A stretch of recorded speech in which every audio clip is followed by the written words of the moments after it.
Hola a todos, sean bienvenidos al canal Vamos a la Pizarra. El día de hoy estaremos iniciando una serie de videos del tema de la estadística descriptiva y estadística inferencial. Como primer tema, estudiaremos la distribución de frecuencia o, para ser más preciso, una tabla de distribución de frecuencia. ¿Para qué nos puede servir una tabla de distribución de frecuencia? Bueno, con ella podemos resumir un conjunto grande de datos. Se logra cierta comprensión sobre la naturaleza y distribución de los datos y se puede tener una base para construir gráficas importantes. Generalmente, cuando se tiene una gran cantidad de datos, especialmente cuantitativos, es mejor agruparlos de tal manera que sea mejor analizarlos y poder describir mejor el conjunto de datos. Para eso, podemos utilizar una tabla de distribución de frecuencias o simplemente tabla de frecuencias. Es una lista de valores de datos, ya sea de manera individual o por grupos de intervalos, junto con sus frecuencias o conteos correspondientes. La frecuencia de una clase en particular es el número de valores originales que caen en dicha clase. Pero, ¿qué es una clase? Como les decía, en este ejemplo podemos ver las edades de 76 actrices que han ganado el mejor premio a mejor actriz en los premios de la Academia. Si creamos una tabla de distribución de frecuencias con 6 clases, tendríamos que entender primero qué es una clase. Para eso, una clase lo vamos a entender como un intervalo, en este caso, ¿verdad? Que va a tener un límite inferior y un límite superior. Cada clase va a ser como una especie de categoría con un intervalo. Tendrá un límite inferior que será el menor valor que caerá en esta clase y el límite superior que será el mayor valor que caerá en esa misma clase. Y así, cada clase tendrá su límite inferior y su límite superior. Y así también a cada clase podemos tener su frecuencia, es decir, cuántas de estas observaciones caen en dicha clase. Para eso entonces veremos una serie de pasos que tenemos que realizar para desarrollar esta tabla. Primero, decidir el número de clases que se desea realizar la tabla. Luego, calcular la anchura, que será el valor máximo menos el valor mínimo entre el número de clases. Se redondea generalmente hacia arriba y en caso de ser entero, pues le podemos sumar 1. Comenzamos siempre eligiendo un número para el límite inferior de la primera clase. Elijamos el valor del dato más bajo o un valor conveniente que sea más pequeño. Usando el límite inferior de la primera clase y la anchura de la clase, se procede a listar los demás límites de las clases inferiores. Una vez teniendo eso, se procede a anotar los límites superiores de cada clase. Se le coloca una marca de clase adecuada a cada dato y se utiliza para obtener las frecuencias totales de cada clase. Entonces, procedamos a desarrollar la tabla. Primero, entonces, determinaremos la anchura. Para la anchura, necesitamos el máximo y el mínimo. Para este caso, pues ya tenemos el máximo identificado, que es 80, y el mínimo, que es 21. Entonces, para eso, ya tenemos 80 menos 21 sobre el número de clases, que en este caso ya lo hemos elegido con anterioridad.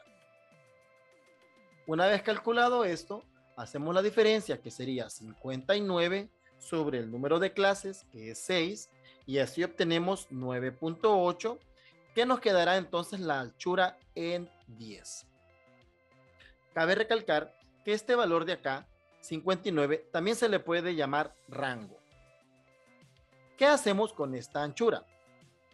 Como dice la teoría, primero elegimos el límite inferior, que será 21. Ahora, una vez tenemos el 21 como primer límite inferior, empezaremos a sumar la anchura para obtener los siguientes límites inferiores de las siguientes clases. Es decir, que tendremos 21, 31, 41, 51, 61 y 71.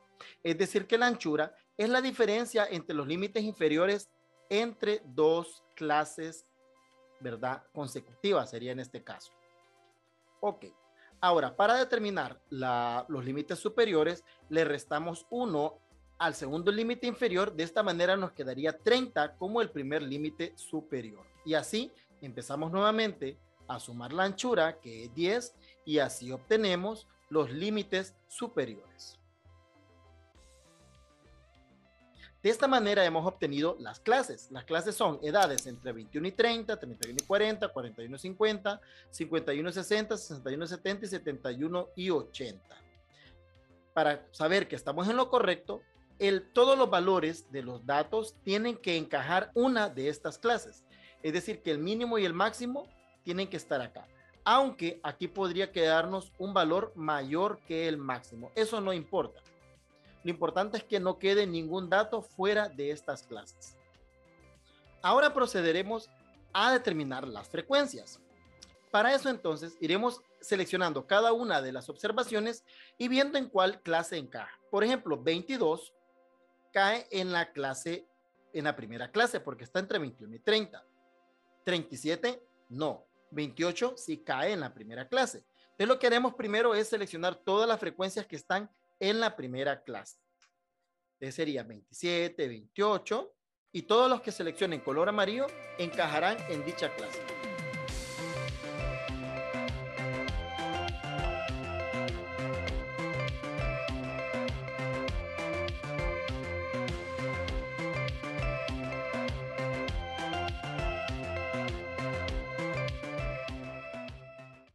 Ok, una vez seleccionamos todos los elementos que encajan, contamos 1, 2, 3, 4, 5, 6, 7, 8, 9, 10, 11, 12, 13, 14, 15, 16, 17, 18, 19, 20, 21, 22, 23, 24, 25, 26. Hemos hecho el conteo y tenemos ahora que 26 de las actrices tienen edades entre 21 y 30 años. Ahora procedemos a la segunda clase, la cual dibujaré en color rojo.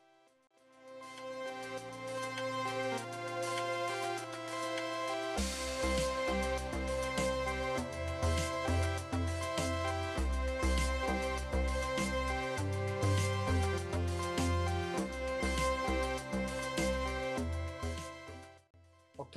En total tenemos 1, 2, 3, 4, 5, 6, 7, 8, 9, 10, 11, 12, 13, 14, 15, 16, 17, 18, 19, 20, 21, 22, 23, 24, 25, 26, 27.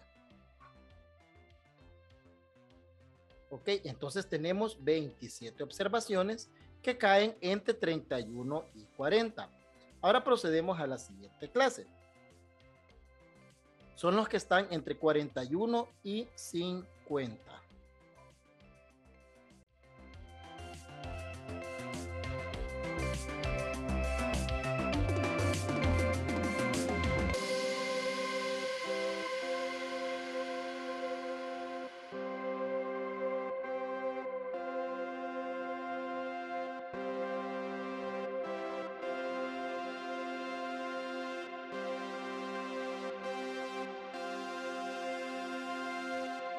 Y por último, entre 71 y 80, tenemos 1, 2. Por lo que si sumamos cada una de estas observaciones, al final obtenemos 76 observaciones de la muestra. Antes de continuar, te pido que le des like y compartir, así podamos seguir compartiendo más videos de estadística y otros temas interesantes. Esto nos indica entonces que tenemos actrices de 61 a 70 años, un total de 3, de 51 a 60, 7, y así, ¿verdad? Para cada una de las clases ya tenemos cuántos valores encajan en cada clase, es decir, la frecuencia de cada clase. Ahora hablemos de la frecuencia relativa.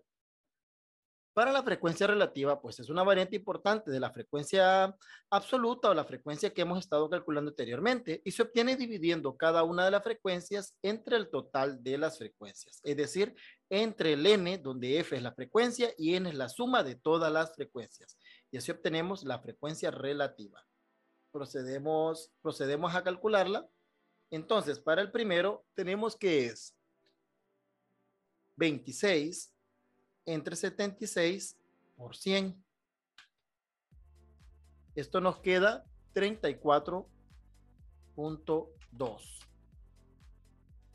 Y así para cada una, 26 entre 76 por 100, 35.5. 11 entre 76 por 100, 14.5. 7 entre 76 por 100, 9.2. 3 entre 76 por 100, 3.9 y 2 entre 76 por 100, 2.6, por lo que obtenemos un total aquí del 100%, sumando cada uno de estos datos. Entonces aquí ya tenemos una frecuencia relativa, porcentual, porque ya podemos decir entonces que el 14.5 de las observaciones o de las actrices tienen edades entre 41 y 50, o que el 35.5 tienen edades entre 31 y 40. Procedemos a la siguiente columna, la frecuencia acumulada. Para la frecuencia acumulada solo se va sumando las frecuencias que anteceden a cada clase y la frecuencia de esta. Es decir, que para la primera clase tenemos que es 26, porque no tiene más clases anteriormente. Para la segunda sería 26 más 27, es decir, 53.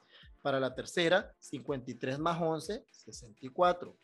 La siguiente, 64 más 7, 71. Para la siguiente más 3, 71 serían 74. Y para la última, 76. Si se fijan, vamos a ir sumando.